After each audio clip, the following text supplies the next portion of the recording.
ఇక అదేవిధంగా చూసుకుంటే వనదేవతలకు కోటి దండాలు, మేడారానికి పోటెత్తిన జనం, కోటి మందికి పైగా దర్శించుకున్న భక్తులు, పచ్చని అడవిలో భక్తి పారవశ్యం, గద్దెపై కొలువు తీరిన సమ్మక్క, మొక్కులు చెల్లించుకున్న డిప్యూటీ సీఎం, మంత్రులు, ఎమ్మెల్సీ మరి ఎమ్మెల్యేలు. మరి అదేవిధంగా మనకు తెలుసు సమ్మక్క సారలమ్మ ఏదైతే మరి ఈ జాతర, మేడారం జాతర ఏదేందో ఉందో మరి ప్రపంచం మొత్తానిలో కూడా మరి ప్రఖ్యాతిగాంచిన ఈ జాతర, ఆసియా ఖండంలోనే ప్రఖ్యాతిగాంచిన పెద్దదైన ఈ మహాజాతర మరి 28వ తారీఖు నుంచి అద్భుతంగా జరుగుతుంది. మరి పచ్చని అరణ్యమంతా ఆధ్యాత్మిక శోభ సంతరించుకుంది. వనజాతరలో వెలిసిన ఆధ్యాత్మిక శక్తి మేడారం, గిరిజన గుండెల్లో కొలువున్న మన వనదేవతలు సమ్మక్క సారలమ్మ మేడారం మహాజాతర సందర్భంగా గురువారం సాయంత్రం ప్రభుత్వం లాంఛనాలతో ఆదివాసీ సంప్రదాయాల నడుమ గిరిజన పూజారులు రహస్య పూజలు నిర్వహించిన అనంతరం సమ్మక్క తల్లి గద్దెపై కొలువు తీరారు. ఇప్పటి వరకు 1 కోటి మందికి పైగా భక్తులు వనదేవతను దర్శించుకున్నారని అధికారులు అంచనా వేశారు.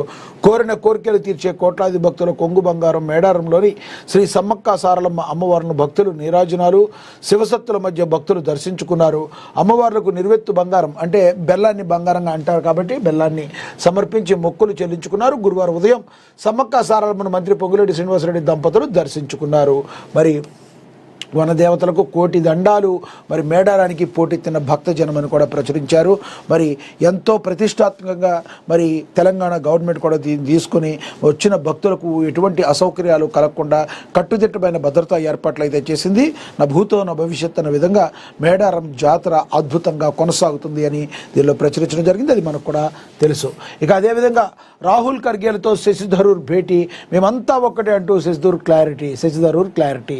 గత కొద్ది రోజులుగా కాంగ్రెస్ పార్టీ నాయకత్వంపై అసంతృప్తితో ఉన్నారనే వార్తల మధ్య సీనియర్ నేత ఎంపీ శశి థరూర్ గురువారం ఢిల్లీలో కాంగ్రెస్ అధ్యక్షుడు మల్లికార్జున ఖర్గే, లోక్సభ ప్రతిపక్ష నేత రాహుల్ గాంధీలతో అత్యంత కీలక సమావేశం నిర్వహించారు. భేటీ అనంతరం బయటకు వచ్చిన థరూర్, అంతా బాగుంది, పార్టీ నాయకత్వంతో నాకు ఎలాంటి విభేదాలు లేవు, మేమంతా ఒకే మాటపై ఉన్నాం, కలిసి ముందుకు సాగుతామని ప్రకటించారు. ఈ కీలక సమావేశం పార్లమెంట్ భవన సముదాయంలో మల్లికార్జున ఖర్గే ఛాంబర్లో జరిగింది. సుమారు గంటకు పైగా ఈ భేటీ కొనసాగింది. ఇందులో రాహుల్ ఖర్గేతో పాటు కాంగ్రెస్ ప్రధాన కార్యదర్శి కేసీ వేణుగోపాల్ కూడా పాల్గొన్నారు. తమ మధ్య ఉన్న మనస్పర్ధలు, కేరళ రాజకీయ పార్టీ వ్యూహాలపై వారు కూలంకుషంగా చర్చించారు. మా ఇద్దరు అగ్రనేతలతో చర్చలు జరిపాను. సమావేశంలో చాలా నిర్మాణాత్మక, సానుకూలంగా జరిగిందని శశి థరూర్ మీడియాకు వెల్లడించడం అయితే జరిగింది. మా మధ్య ఎటువంటి పొరపచ్చాలు లేవు, మేము ఒక మంచి అండర్స్టాండింగ్లో వెళ్తున్నామని చెప్పి శశి థరూర్ అయితే పునరుద్ఘాటించడం అయితే జరిగిందని కూడా ప్రచురించారు. ఇక